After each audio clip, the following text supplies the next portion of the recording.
1, episode 191. Are we recording? Episode 191. Sam Culver, Dale Comstock, Joseph Ted-Eye, my beautiful face.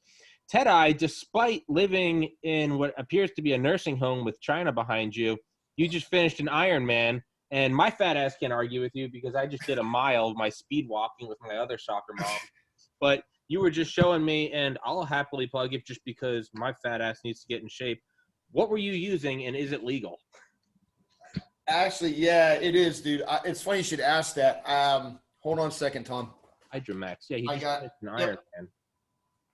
This stuff right here. I don't know if you hold on. Ken, Hydromax, what is it? Dude, it's an extreme endurance drink that I take. I don't take it for the gym, but I take it for anything like what I just did. Ironman. It's like it gives you energy. All I can tell you is it gives you energy. It doesn't wear off, and you don't crash off of it. All right. That's the biggest thing. Told me. I had a guy on yesterday, an author, Norman Ohler, who wrote a book called Blitzed about Hitler and his drugs. That motherfucker was using some ultra endurance shit, dude.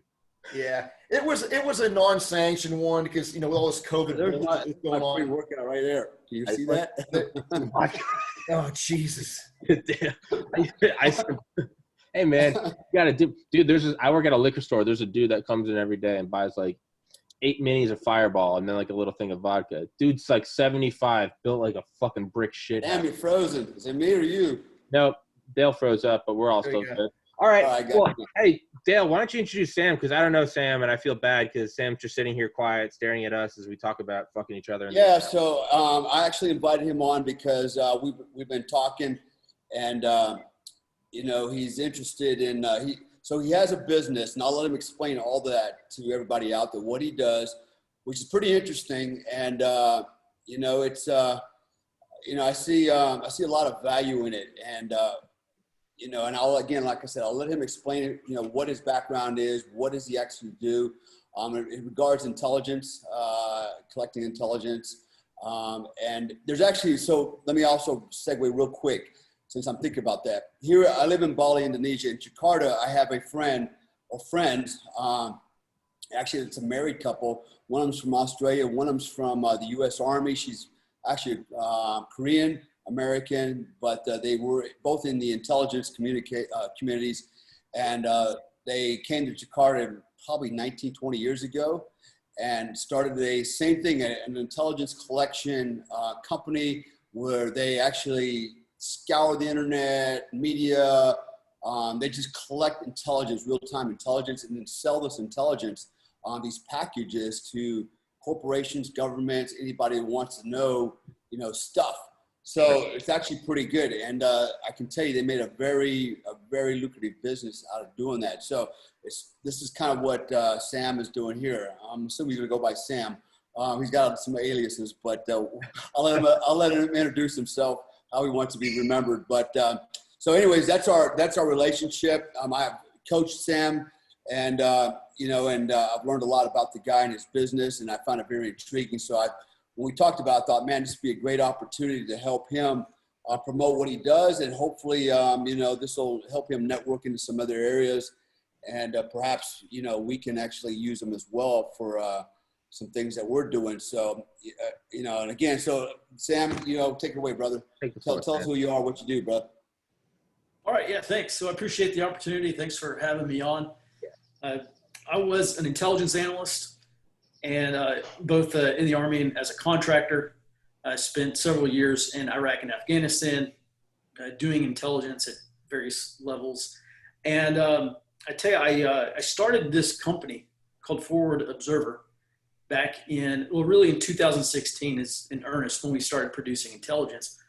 And, I was really kind of red-pilled, I guess you would say, about all the violence and the protests and the civil unrest that was going on in 2016 and into 2017. And I just thought, man, this is not right. Like, this is America. We should not be, and there shouldn't be people being attacked for their political beliefs, physically attacked, Yeah. And so I thought, look, I have all this training. There's a bunch of people in this country who are trying to change it radically. Why don't we take our training and start monitoring these groups and producing intelligence. And so what we do is we track political, social, and economic instability. And this country's has changed very rapidly, especially in the past 4 months. And there's a proliferation of not just leftist groups, but armed leftist groups. And then you start to look at the phases of insurgency and all the indicators there of armed political conflict. And you kind of start to arrive at the conclusion like, yeah, this might actually be happening. So really our chief focus is to monitor, just like we very similar to what we did in Iraq and Afghanistan, monitor the quote unquote insurgency or these insurrections that are happening across the country, produce intelligence on it. And that's exactly what we do at Forward Observer. Yeah, and Dale and Joe and I have talked about this. Like, dude, it's a beautiful thing that you can protest in this country. I mean, most countries you'll get mowed down by a 50 cal and your friends, family, your kids and your parents will be put in a gulag. You'll never be seen again. Like, it's a beautiful thing you can protest. And I mean, and that's not just for, people I agree with. That's for everyone. That's for people, what's the quote? Free speech isn't for sonnets. Free speech is for shit that makes your blood boil. And that's a wonderful thing. You should be able to go out and scream every day about that you hate Trump. That's cool. That's awesome. But it's when it starts to turn into you're wearing a hat I don't like, so I'm going to hit you with a bike lock. Or I'm going to go up and execute you in the street because you're a police officer and all cops are bastards. Or I don't like this, so who's that lady that just got arrested the other day? And the federal agents identified her by a tattoo on her knuckles, and they tracked her down, and they found her like 2 months later that she had been the one lighting cop cars on fire. There's nothing good about that. Nothing comes from that, and you're not going to win anyone over from it. You can have the most justified purpose or reason for protesting in the world. It doesn't matter what it is. If you start burning shit, because once you burn down someone's Wendy's, that small business owner doesn't give a fuck about who is shot. He's like, well, now I don't have my company that I've been building my whole life.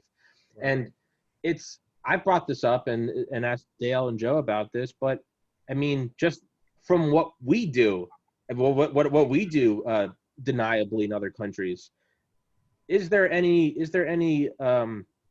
evidence or credence to the idea that this could be funded or directed or actively or passively fueled by the CCP, Iran, and or North Korea or Russia? Asking you, Sam, because I mean, I had on Brigadier General Robert Spalding, who was in Obama's National Security Council, and I know I'm talking and I'm beating you guys down right now. I'll shut up. But he talks about it in his book Stealth War, that China is doing a very quiet, very subversive, very sneaky, and what he says is a brilliant, you have to respect your enemy, a brilliantly played chess game. Do you think there's any evidence to that? Or am I just talking out of my ass? There likely is evidence of that. Unfortunately, we don't have multi-billion-dollar budgets to do, financial analysis and all that stuff. All we can track are the indicators of that. So, is there are these groups jumping in capabilities? Right. That would be maybe an indicator of money coming in. I can't I can't say definitively that is happening. In some instances, I think it's probable that it is. Most of these groups right now are being funded through GoFundMe accounts and kind of crowdsourcing fundraising. That's something that we know for a fact. In terms of international finance, it would not surprise me. Yeah. Is there, Dale, how do you counteract this? Because it is a fine line. You can't just counteract it because you don't like who's protesting. As whiny and as bitchy as a lot of these people are, and you want to just smack them, that's not a reason. They're allowed to protest. That's what this stands for, is you're allowed to do that. At what point do you have to, at what point do you crack down and go, what the hell is going, this isn't the Wild West. You can't just burn down cities, tear down shit, light cop cars on fire, execute people. At what point? There's the law, right? And basically, if you want to protest anywhere, you've got to go down and get a permit and say, hey, we're going to protest peacefully in this area on this day at this time, right? I guarantee you none of these protesters are doing that. They're not going down. Look, what is it now in Portland? 100 nights, 100 days so far. They did not get a permit for 100 days and nights to go protesting. Okay, and what is protesting, and what is it that they're doing, right? It's certainly not protesting anymore. These are riots. So one, there's a law, and nobody's enforcing the law. Why would they not enforce the law? Because, well, the politicians are not allowing the law enforcement to enforce the law, right? To be honest with you, law enforcement doesn't have the capacity to enforce that law. When you look at the numbers, sheer numbers, they're outnumbered. I mean, technically they're outnumbered, outweaponed, outgunned.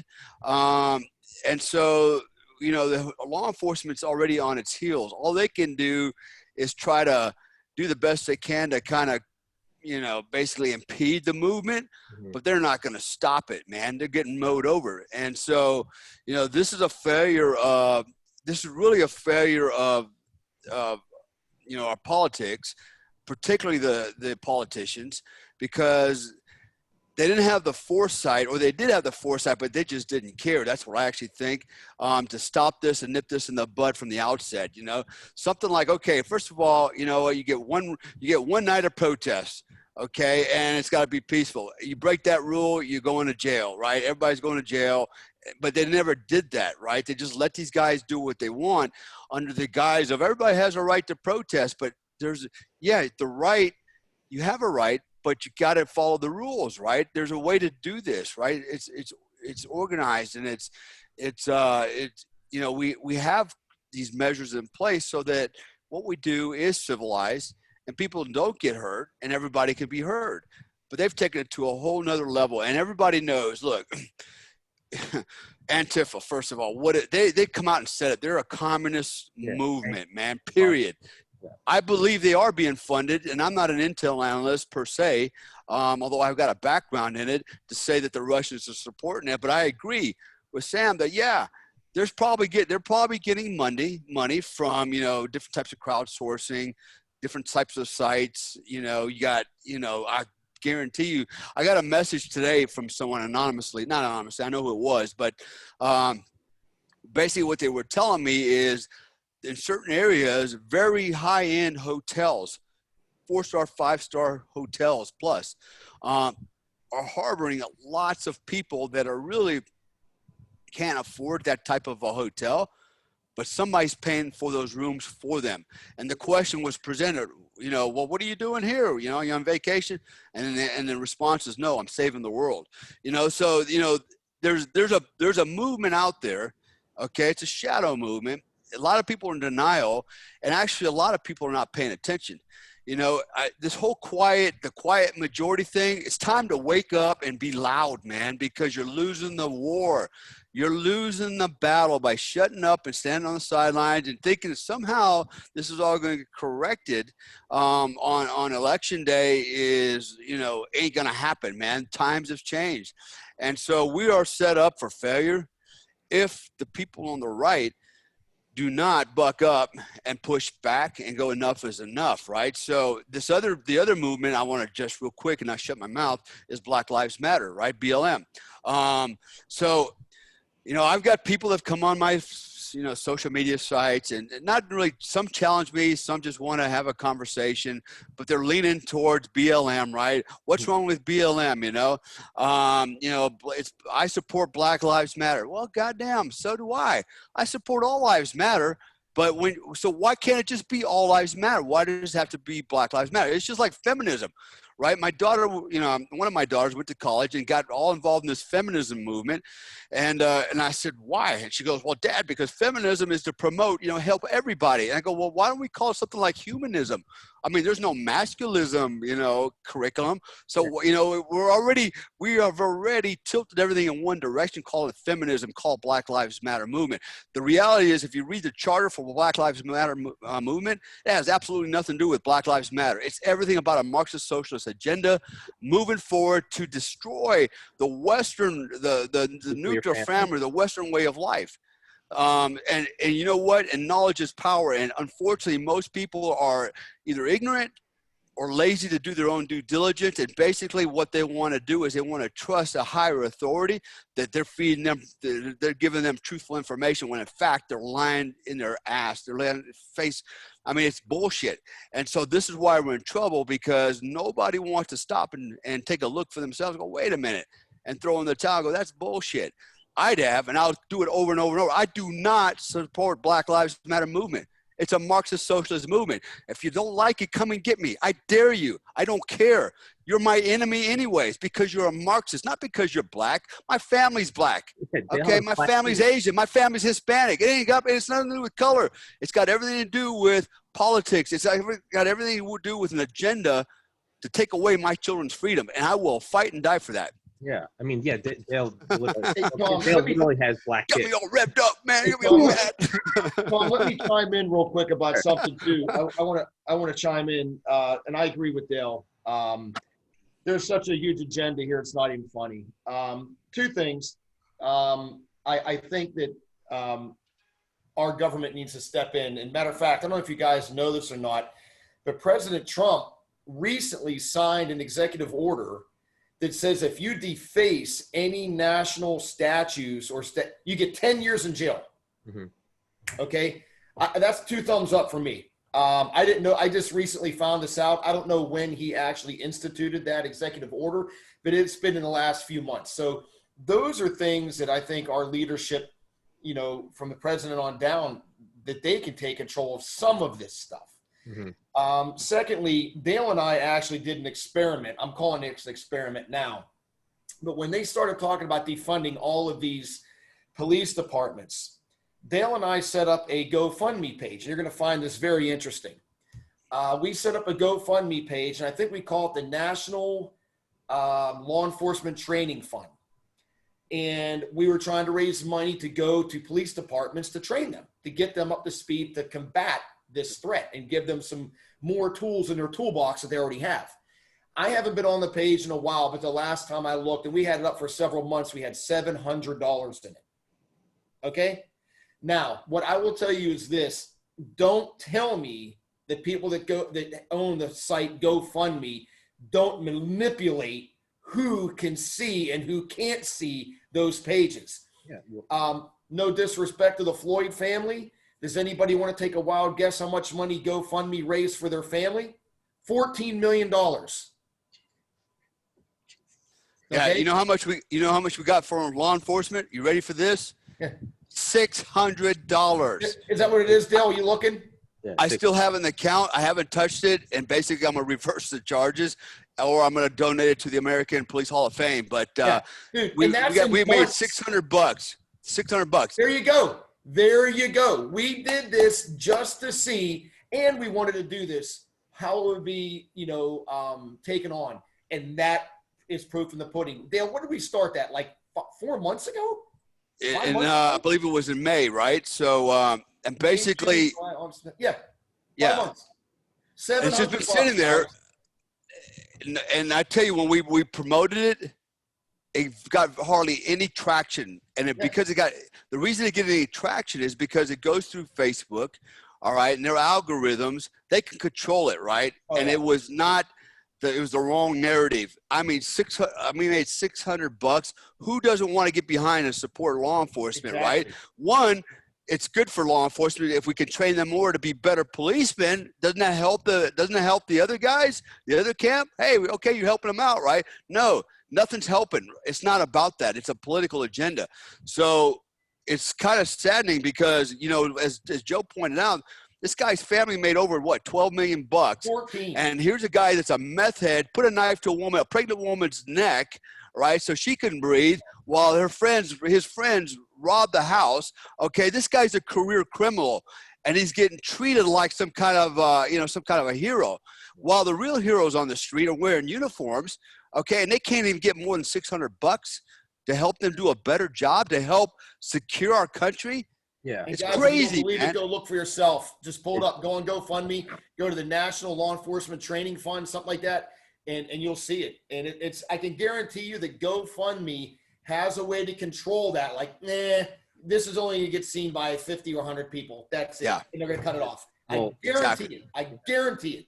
One. Absolutely. I was gonna say, Floyd. I don't think it was a knife. He pistol whipped the pregnant woman. Not that that makes it better, but I think I don't think it was a knife to the neck. I think he. Well, whatever he did, he Whatever, assaulted her, not, he kidnapped her. Just to not be fake news. Try to be, but it's true. I mean, there's absolutely an effect, and Sam, you could probably comment on this on algorithms. I mean, that is a form of warfare. If you can curate what people see, I mean, it's very simple. If you go to YouTube or Instagram, just on, and not even a conspiratorial thing. If you just, I mean, what Instagram, what hashtags are you looking at? Are you looking at Cold War history?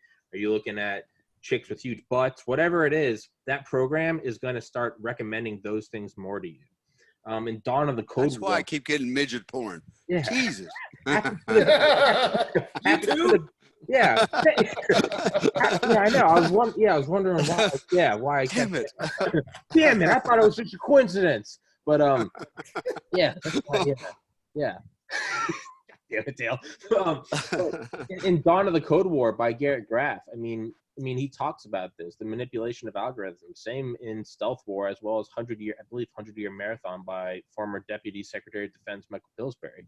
But they talk about, and I mean, you're seeing it right now with Joe Rogan moving over to Spotify. I mean, there just so happens to be a handful of episodes that the files were corrupted. Which, by the way, me with 600 subscribers, I have 5 external hard drives with the files saved and shockproof, dustproof, so none of this shit gets corrupted. You're telling me that Joe Rogan doesn't have this shit unlocked? That's bullshit. Spotify corrupted files, and they just so happen to be all right-wing leaning guys with a little bit of horse shit. Yeah. But you're already seeing it with trigger warnings. This is potentially false information.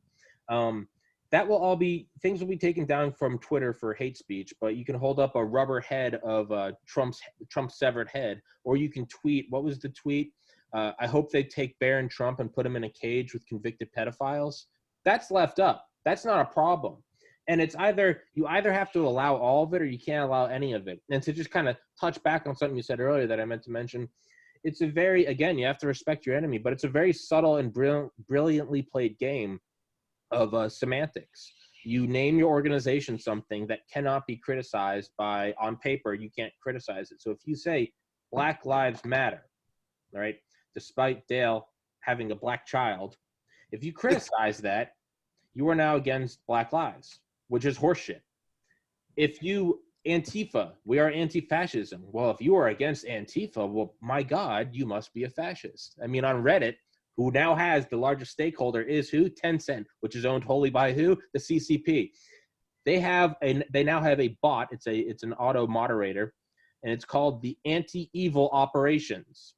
And so if there's fake news, which just so happens to be everything that's pro-right or anti-left, it will come in and be knocked out by who? The anti-evil operations algorithm. Well, I mean, if you're not for the anti-evil operations, well, then by God, you must be evil. So it kind of comes down to a lot of horse shit, right? You can't be for it. You can't be for it. And it's just a play on words. When you're right, the founders of Black Lives Matter have said, quote, "We are trained Marxists." On their website, it says to dismantle and destroy the nuclear family. That has nothing to do with Black Lives Matter. That has nothing to do with anything. That is a communist subversion movement. But again, with algorithms, yeah, I know I'm ranting again. Hey, Tom, let me ask Sam a quick question. You made me think of something.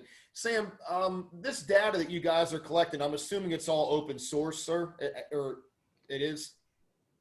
Yeah, it's about 90% open source right now. So let me ask you this. I mean, I don't have an Intel background like you do. I mean, I'm kind of like on Dale's level, maybe a little bit lower, actually. But how are you scrubbing your information? I mean, just like Tom was saying, there's so much stuff out there.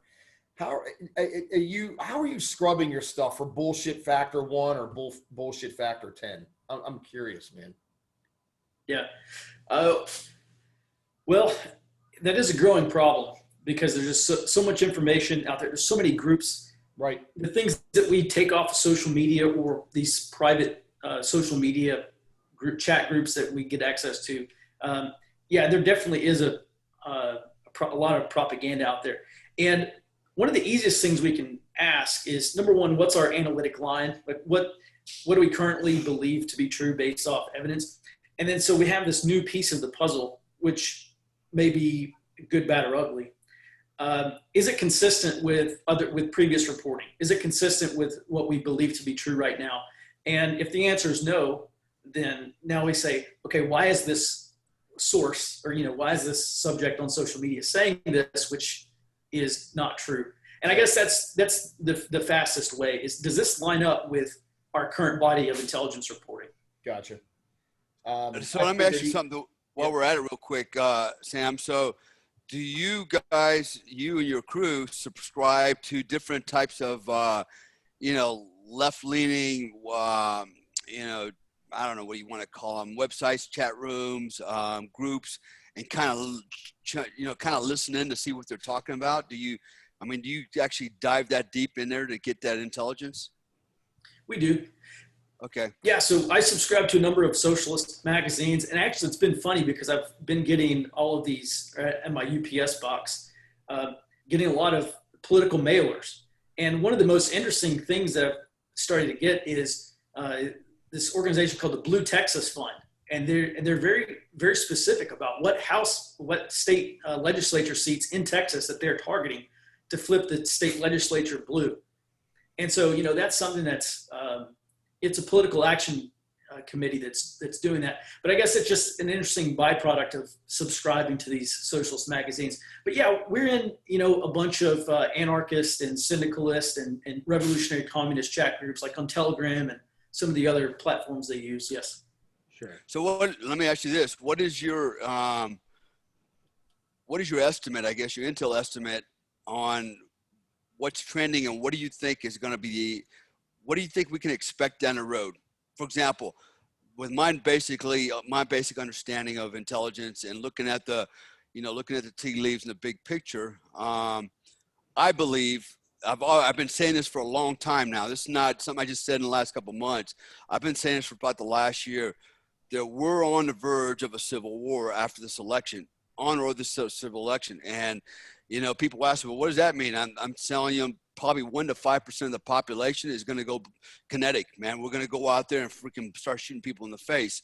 I think also this election is basically, if you're paying attention, I think what's going to happen is they're going to call foul on the election, demand a recount. They're going to drag it out beyond 60 days. They're going to put Pelosi as she's going to automatically become the president at that time, sitting president, interim president, if you will. And I think that's the big play. But I'm curious about, what do you think is going to happen based on your opinion? Well, I think there's a very small chance that the election goes off without a hitch. Yeah. One thing in 2016, there were nearly 1 million mail-in ballots that were rejected. They didn't get counted. And so, now let's say that mail-in ballots and absentee ballots double. Well, if we have the same percentage of rejected ballots, now we're talking about 2 million ballots. 2 million ballots is enough to tip a number of states. And so I think, there's a very good chance that this ends up in the Supreme Court, which is very interesting about this whole Ginsburg replacement here. Exactly. I tell you, one interesting thing, I think the thing that concerns me the most, actually this is going to go in my report again today, but the thing that concerns me the most is that leftist groups started talking about shutting down the ports and shutting down transportation. They said, look, you want to really make your presence known, right? We have all these unions. Let's build militant union, or let's bring back union militancy like we had, back in the 20s or 30s or whatever. And let's shut down the ports. Let's shut down transportation. And you can really bring this country to its knees because there's no imports, no exports. All these union workers, there's a general strike, they go off the job. And that's exactly what they're trying to do between November and January, if President Trump wins re-election. So let's say it goes to the courts and he wins. That my greatest concern is essentially an economic shutdown, not from COVID, but from people who are very displeased about Trump winning re-election. And they say, hey, let's just sabotage this entire place. And so kind of, the downstream effects is, I would highly encourage everyone to be prepared and to become as self-sufficient as possible in case they actually succeed in doing this. Yeah, That's good intel. You know, I never thought of that, man, but that's actually a really good point. Yeah. A very good point. That's something worth considering, you know, especially since I'm flying back to the U.S. with my wife here soon. And I want to come back relatively soon after the election. That's the only reason I'm coming back is for this. Well, two things. I got a project with Joe, and then I want to be there for the election, right? And believe it or not, people think I'm crazy when I say this. I want to be there to the vote and pull that trigger if I have to, man. But I am not going to let my country be stolen from us and our freedom be taken away, you know. And some people think that's bullshit. You can call it bullshit all you want, but all of us, you know, have been there, and we have seen what happens in foreign countries when people dismiss, you know, these possibilities out there and just kind of let it languish. Oh, somebody is smarter than me will take care of this. Right. Nobody smarter than you will take care of it. You know, smarter or dumber than you. So yeah, that's good. That's good intel, man. I appreciate that. I never thought of that, but now I know something. yeah. It's Joe, were you gonna say something? No. I think that's totally sound advice, and it makes sense on how they would react to Trump winning. You know, they've played every freaking card they can. They've dealt out of 6 damn decks. So I agree with Sam's analysis on that would be kind of like the final option. Like, all right, we've done everything we can. Now, you know, we're going to pull out the ace of spade, and that's it. And that would be devastating, no doubt. It seems. Hey, so Sam, let me ask you another question. I'm assuming that you're looking at, you know, when we look at when we do an intel analysis, right, especially for, you know, battlefield intelligence analysis, we're looking at, you know, the left, we're looking at one side and the other side, we're looking at opposing forces, we're looking at all kinds of things, we're looking at numbers, capabilities, et cetera, et cetera, et cetera. In your estimation, what do you think the real threat is by the left? I mean, do they have the numbers? Do they have the resolve? Do they have the capabilities to be a force to be reckoned with? Or you think that they're just a bunch of little snotty-nosed kids, you know, and college brats and young adolescent freaking human beings in their 20s that think they're tough shit talking smack, but actually don't have the balls to get out there and get it on when it's go time? What do you think? I think for a large group of them, you know, Reza Aslan is a guy. He used to work for CNN, and several times now he said, "Hey, if the Republicans, if the GOP Senate replaces Ginsburg before the election, we're going to burn the system down." And he said that twice now. Burn it all down. Okay. The only thing he's burning down is a scented candle, and I think a large majority of those people are just like Reza Aslan. They're going to have other people do it for them. But there is a subset of a lot of these leftist groups. They're armed. They're consuming communist propaganda. They're sharing insurgent type materials and trying to educate themselves on how to wage insurgency. You know, the chief task of an insurgent is to be disruptive, is to disrupt the system. And I don't think we're looking at like an organized kind of civil war here. We're looking at probably forms of terrorism and sabotage. I think that's more likely than, you know, them kidding up and say, okay, you know, we're Alpha Company now, and we're going to go take over in this building and, you know, or do whatever. So I think assassination, terrorism, you know, I mean, look, we look back in I think it was the first 18 months of 1971 and 1972. There were over 2,500 bombings, domestic bombings in the United States by these leftist groups. And there's a great book by Brian Burrow. It's called Days of Rage. He writes all about these socialist, revolutionary, and communist revolutionary groups. And so once that type of activity becomes normalized, once it becomes, you know, like, I don't have a job, I don't have a future, and the only way out of this is socialism, and political violence is becoming normalized, like, hey, it's cool, let's go do it, just like these protests. Then I think virtual certainty, we'll see a lot more of it. The question is, are we going to get to that point? And there's a very good chance that we do. Yeah, for me, I look at it as, and maybe I think a lot of it is, I think it's like a pack of dogs and they're all barking, and they're coming close to you, and they're scaring the shit out of you, and then you just smack the fuck out of one of them, and they all lower the tail. You train dogs, but I mean, it's a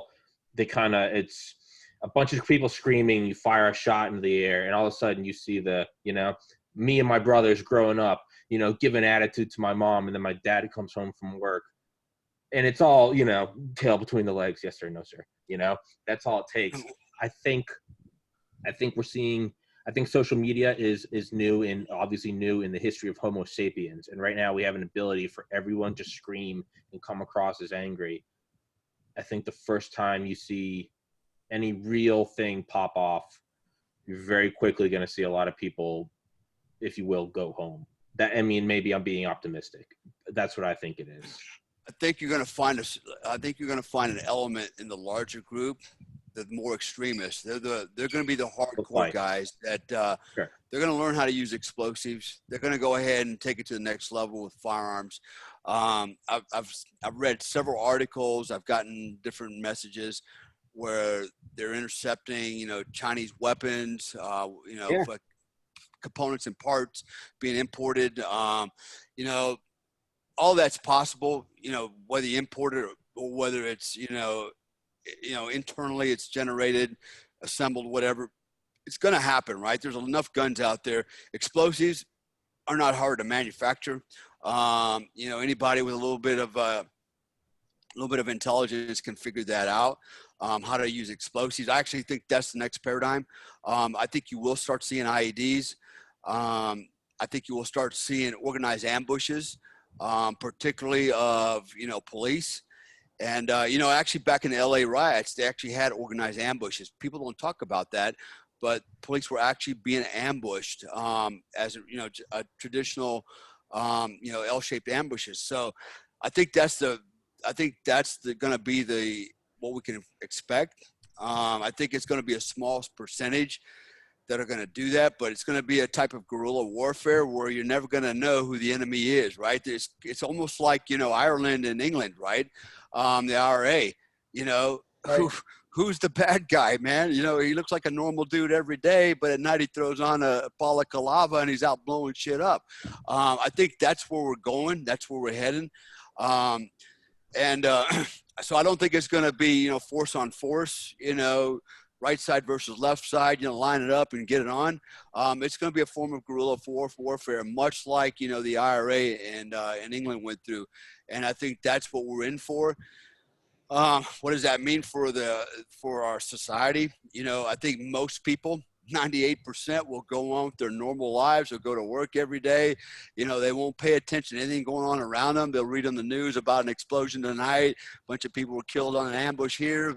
But it's not going to hit home because everybody in America, they've been so inculcated and enculturated into a life of, security, right? It's like I get to go to work and come home and, kick my feet up and watch TV and drink a beer and do it again tomorrow.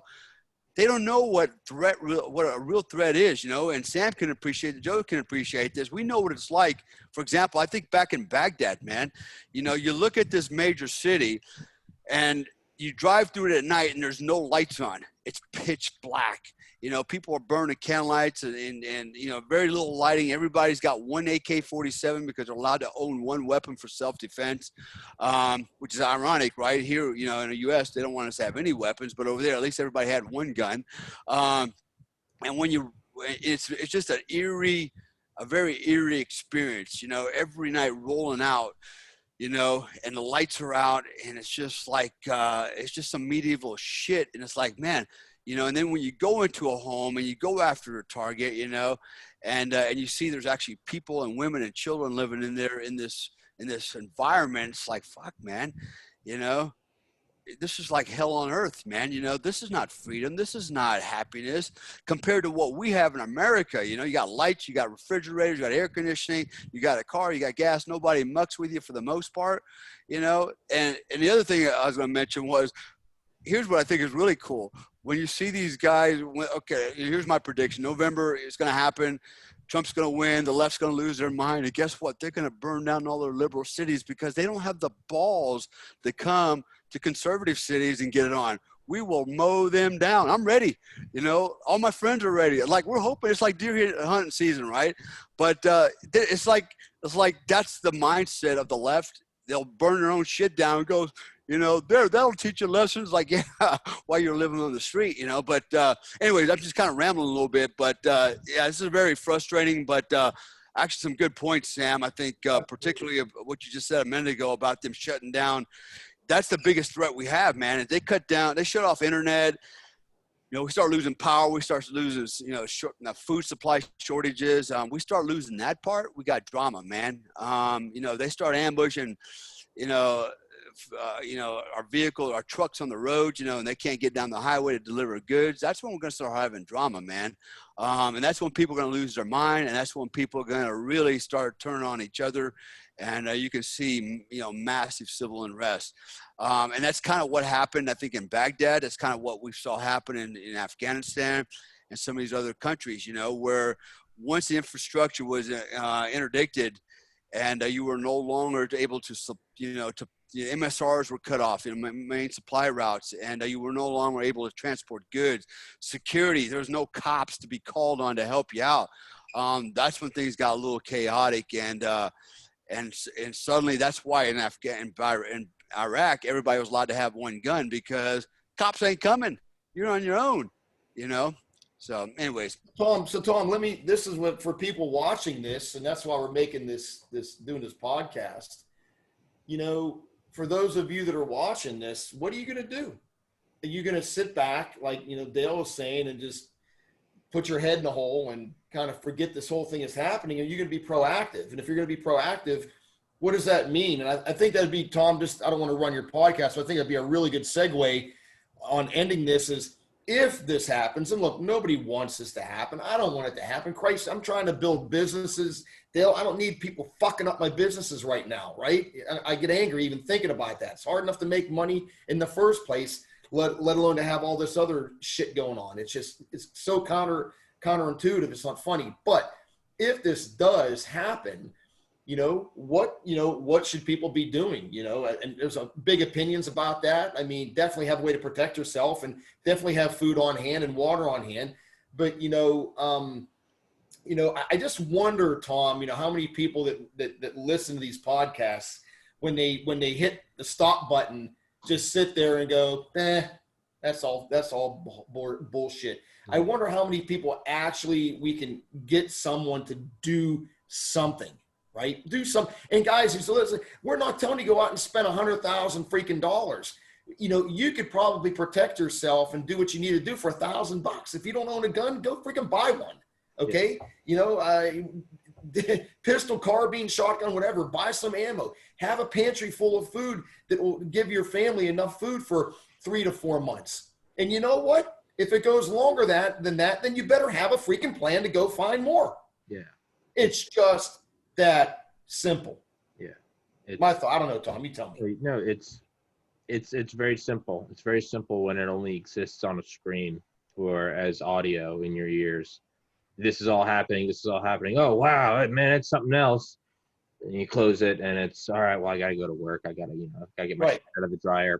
It's not real. There's not gunfire in the streets. Right. It's not at your front door. Yeah, I don't know.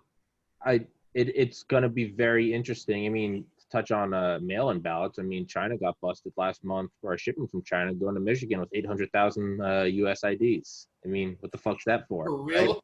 Right? Yeah. When has China been interested in fucking fake IDs? They're not trying to buy alcohol here. Like, come on, man. What's that? Throwing a big ass party. Yeah, I know, right? What's that for? It's Wow.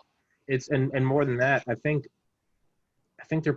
they want to provoke a response, because right now they twist anything Trump does into, and hey, Trump's not perfect, far from it, but they twist anything he does. Two scoops of ice cream, feeding koi fish. I mean, anything he does, they make it look like he's Hitler, right? Right. If they can actually get a response from him, I mean, I'm sure they're jerking off to the potential titles. Tiananmen Square in America, Kent State Part 2. They crack down, and they're pushing it.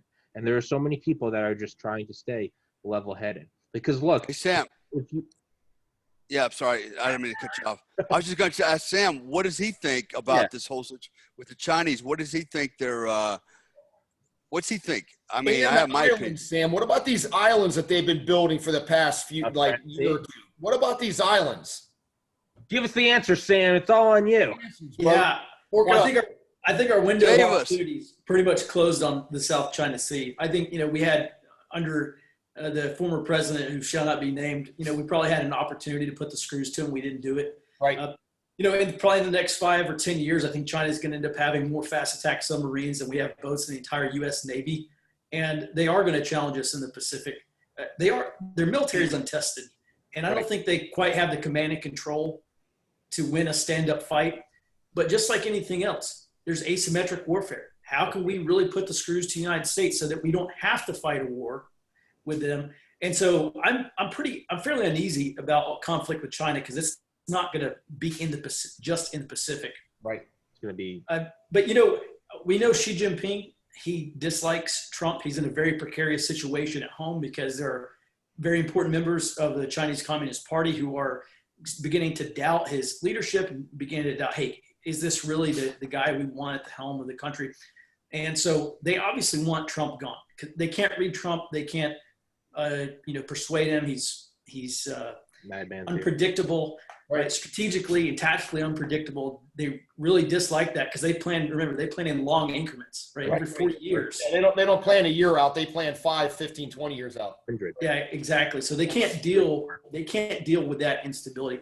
They absolutely want him gone. And Beijing Biden, right? So they know Biden's going to be much more amenable to cooperation.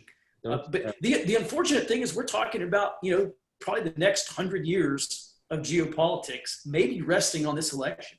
Is China going to survive their current their fiscal situation is terrible. They have tons of debt. They got empty cities. They've got a populace they can't feed. They have all sorts of problems. I remember just briefly, one of my old chiefs who's now retired CW4, he may have made CW5. He said, yeah, another 20 years, China is probably going to break up. And I thought at the time, I was like, man, there's no way that's going to happen.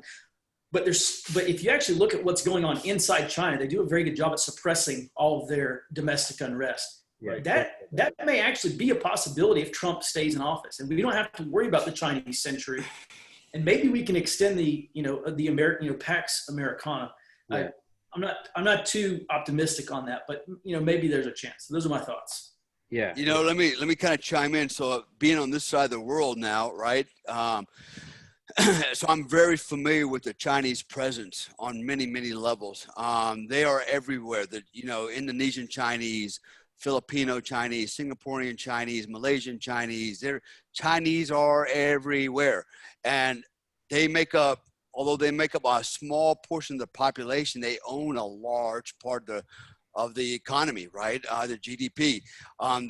It's really, I know here where I'm in Indonesia right now, when I ask people, what do you think about the Indonesian or about the Chinese, they're not happy about it for a lot of reasons. One, they have the majority of the wealth.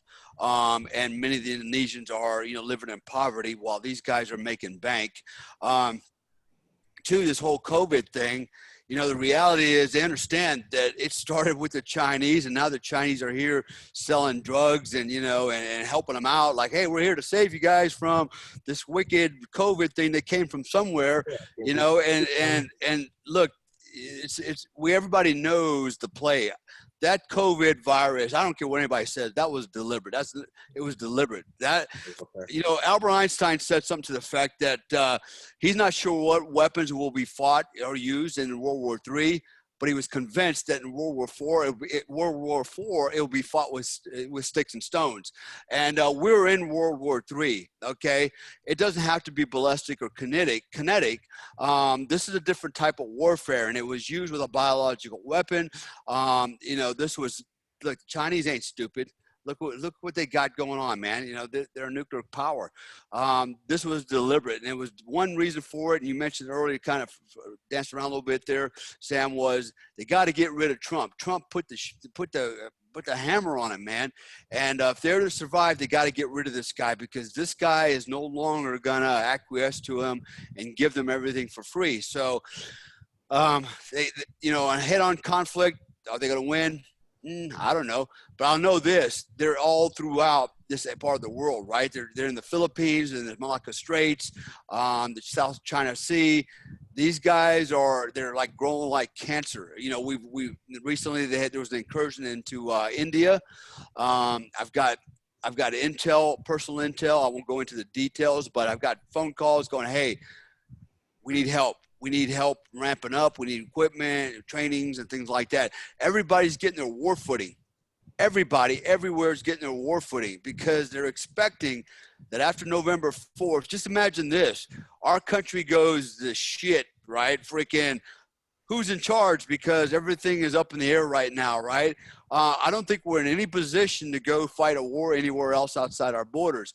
What a great opportunity, man, for the Chinese to just take over whatever they want. Yeah. The Russians invade what they want. In fact, the only reason everybody from here to Japan to Australia and China is not speaking Japanese is because the Americans at the Battle of Midway. Yeah. Had we not won that battle, which was close, yeah, you know, the Japanese would know all this. And here we go again. We're right there on the cusp of this becoming the new China. We're going to have a Western bloc and an Eastern bloc.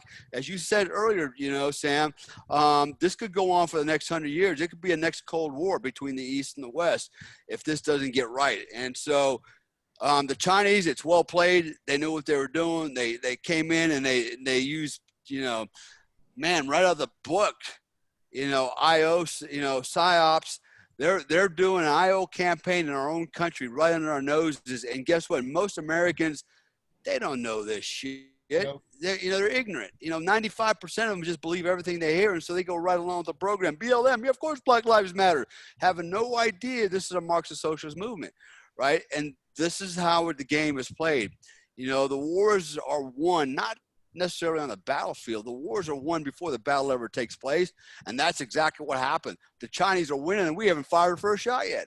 We don't know we're in a war, and that's one thing I always think about. That's it. There you go. We don't even know. Well, that's what I know it. They don't know it. That's what Brigadier General Robert Spalding says. He says the Chinese are gearing up. They're stacking the deck in favor, so when the war starts, they win. And meanwhile, on our side, we're like, what war? Who are they fighting?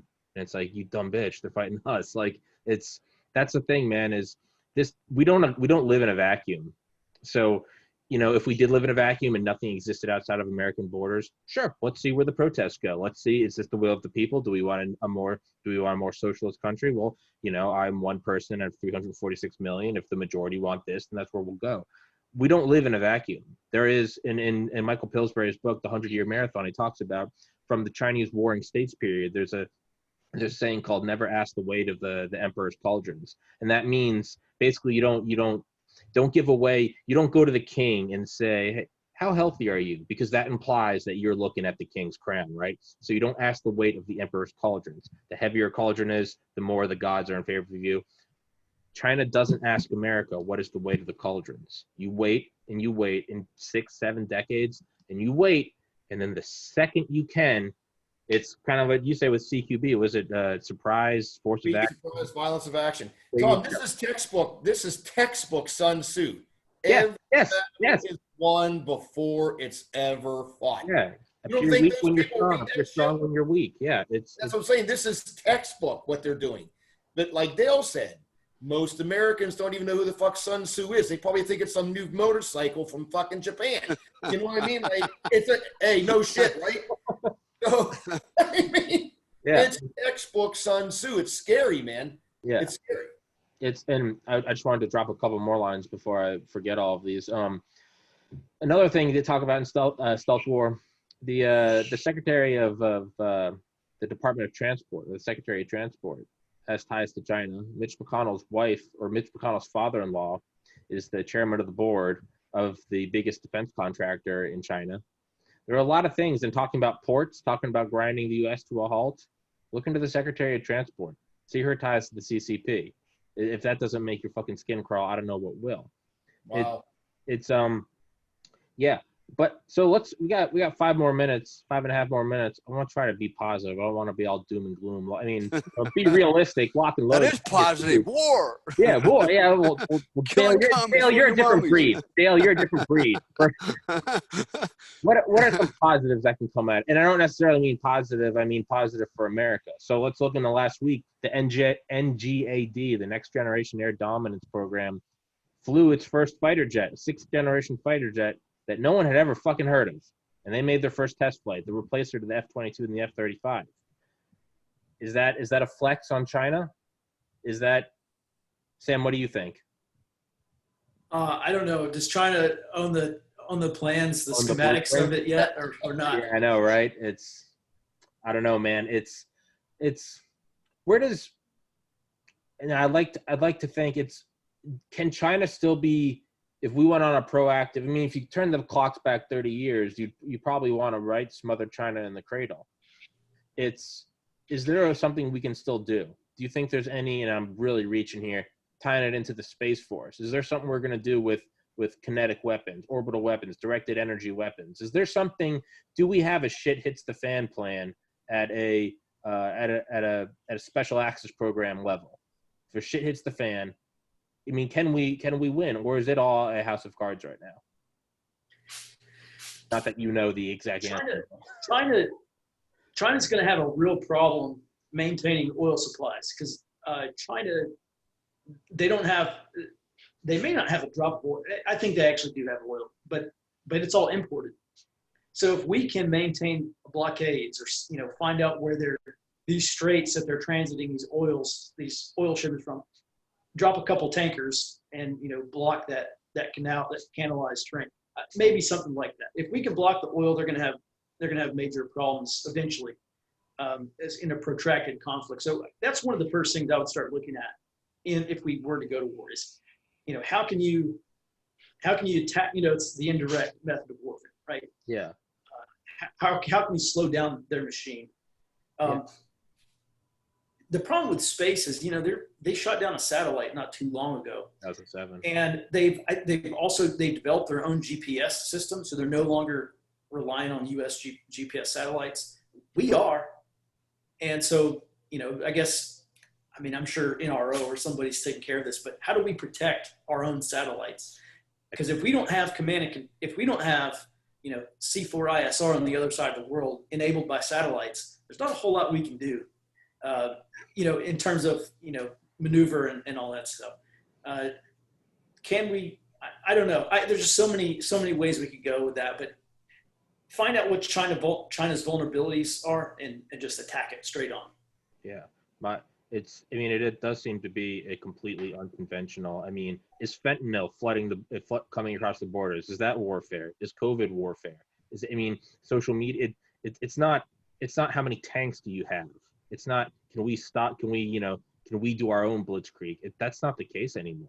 It's using all. So, and this is what I always think is, so now that we've kind of established that it's not just who has the most nukes, it's who can move the chess pieces in this infinitesimally complex, multi-dimensional chessboard.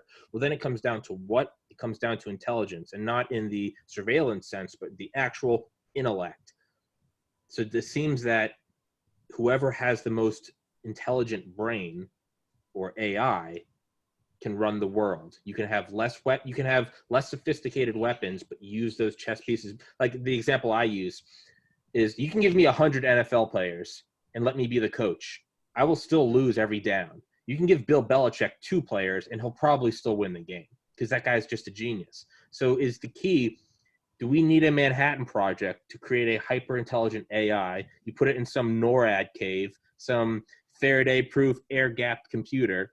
Do you create an AI and just give it the keys to the kingdom? Or is that just the plot of Terminator? And is that... Hey, Tom, let me just tell you, again, I'm not going to disclose anything that's going to get Dale and I pinched, but rest assured, where Dale and I used to work, if you think we're having these conversations, you better believe these conversations were happening a long, long time ago with a lot smarter people than the 4 of us. Yeah. And they have the budget they have the DS&T, the Department of Science Technology, and they've got all the pieces they need and all of the assets to do what needs to be done. You can all, and Dale, you can chime in, you can almost guarantee they've war gamed this every which way to Sunday. And I'm sure they've got COAs in line right now that if A happens, we're doing B. If B happens, we're doing, it's already shelved. Yeah. It's already shelved. Dale, what do you think?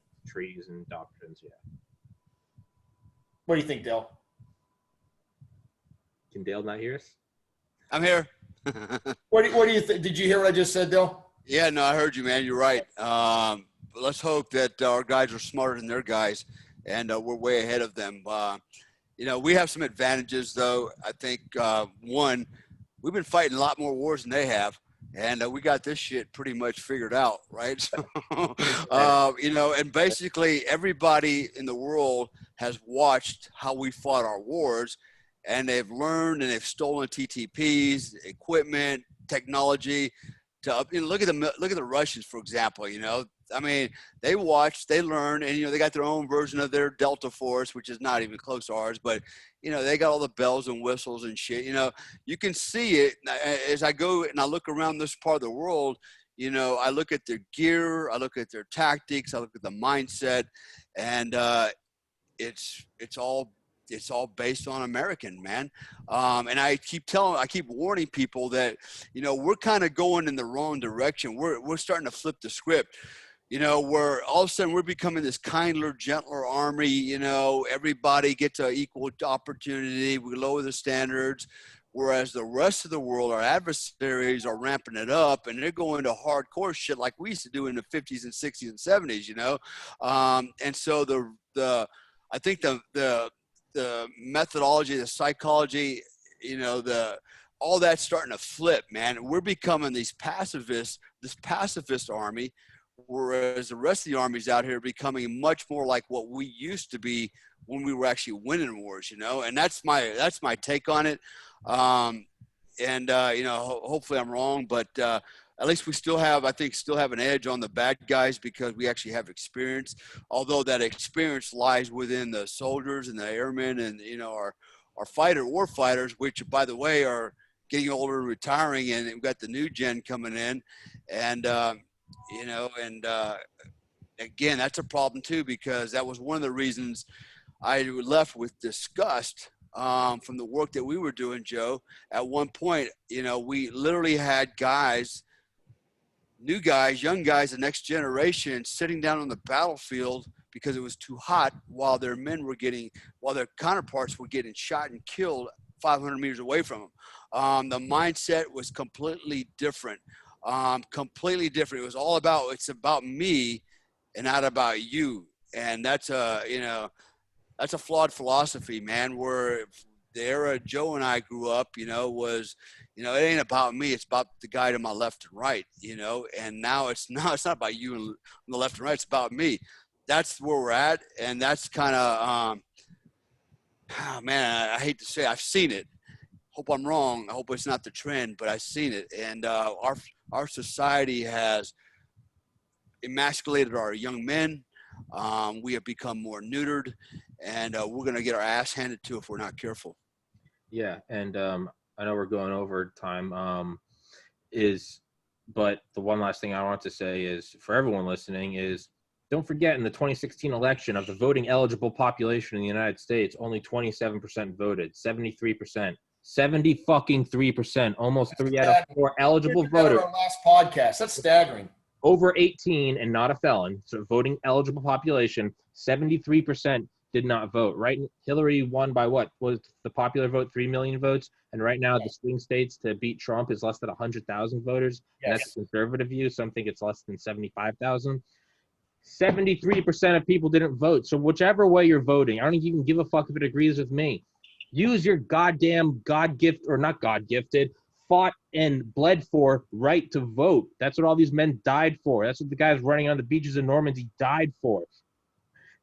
Go vote. I don't care if you agree with me. Go vote. Vote against me. But vote, and let's just at least do this with voting instead of burning down fucking Wendy's and shooting each other. Like, God damn it. We already shot enough people overseas so that we can vote. Why do we got to bring it back here? We already got the system. Just go vote. Just go vote. 73% did not vote. Holy fucking shit. I could be, if 73% of people wrote in, I could be president. No, I'm too young. You can make Dale president. It's goddamn it. So, yeah. Dale Comstock 2020. You heard it here first. Oh, man. Comstock Ted-Eye. Me and Sam, we get the black budget. It'll be a war in 2 days. Yeah, Oh, we'll yeah. we'll There'll be a lot of people in concentration camps. Right, Dale. Well, there goes Dale's campaign. It died. Yeah, there it is, man. No one cares if China does it. No one cares if China does it. 2 million Uyghur Muslims in concentration camps being used for organ harvesting, but can't talk about China. So that's bad. So sorry for that, Red. Hey, before we close up, man, let's let Sam tell us a little bit about the business, how to get a hold of him for anybody that's good interested. idea. Sam Culver. And I have one more question for you too, Sam. Do you also do like corporate business type intelligence, or is it strictly more the tactical type stuff, that political stuff? Yeah, so we actually do custom area studies. So if you're in a homeowners association, you have a ranch or a bug out location, or maybe you're just concerned about your neighborhood, we can either on site or virtually do your area study. And my website is forwardobserver.com. We produce a daily intelligence report, kind of an intelligence summary of what's going on, what we see. We look at trends and patterns, and try to do our best to be as predictive or as actionable as we can with our intelligence. forwardobserver.com/subscribe if you want to support us. And we certainly would appreciate it, especially because, man, November to January, it's just going to be an absolute circus. It's gonna be Is there anybody? I got one more question. Are you aware of anybody on the other side of the camp doing what you're doing? The left, are they doing the same? Is there anybody out there collecting intel as well? Yes, and I would say they do it way better than anybody on the right is doing it. If you just look at the amount of people that they have been able to dox, and they'll just, you get on Twitter and you say something they don't like, okay, and you get doxed, and then they call your employer, and then if Biden gets elected, now you might have to worry about your banking. Is your bank going to drop your business because of what you said online? If they get thousands of people calling in, is your insurance going to drop you? There's all sorts of things that can, just briefly, Costco just stopped buying the Palmetto cheese spread because the CEO of that company got online and said that he called BLM and Antifa terrorist organizations. And Costco said, nope, we're not buying this stuff anymore. And so if Biden gets elected, that's the cultural revolution. Like those are conditions we are going to inherit. And yes, the left does this way better than anybody else domestically. Wow. We appreciate your honesty, Sam, because I know that wasn't easy to say. But people that are listening, you're listening to a guy who's, I don't like to use the word expert, and I know Sam's a quiet professional himself, but the guy knows a hell of a lot more than you do. And you just heard it out of his own mouth. Goddamn. Well, my ass just puckered. So, Yeah, mine too. yeah. Well, whatever. Hopefully yeah. God damn it, Sam. But Go get a drink, Paul. I'm gonna need one here myself in a second after that. No, I can see you're trying to. I see you're gonna make us you guys gonna make us a set of tea, Dale? Not Dale, Joe. A set of tea. How do you like that? Is that nice? Joe's gonna be wearing a little maid's outfit. I got that hanging up over here. Boys. All right, well, I think Dale froze. Oh no, Dale's back. I'm back. I'm unfrozen again. That's an hour and 8. I said I'd let you guys go in an hour. So that's no worries, man. But, let's fucking do it again. That was fun. Always great conversations, man. Yes. I take notes while I'm talking. Believe it or not, I take notes on everything we talk about because I learn from doing these myself. Talking with guys like Sam, who's pages. I've got pages. Yeah, man. Dude. You got for those of you that watch these podcasts, I suggest you do the same thing. Yeah, there's a lot of information that's put out there. Yeah, yeah. I take notes. Very last plug. I wanted to say for everyone rioting, it's going to be fucking hilarious to see if this. Sam, you might know about it. Eyes in the Sky: The Secret Rise of the Gorgon Stare by Arthur Hall and Michael.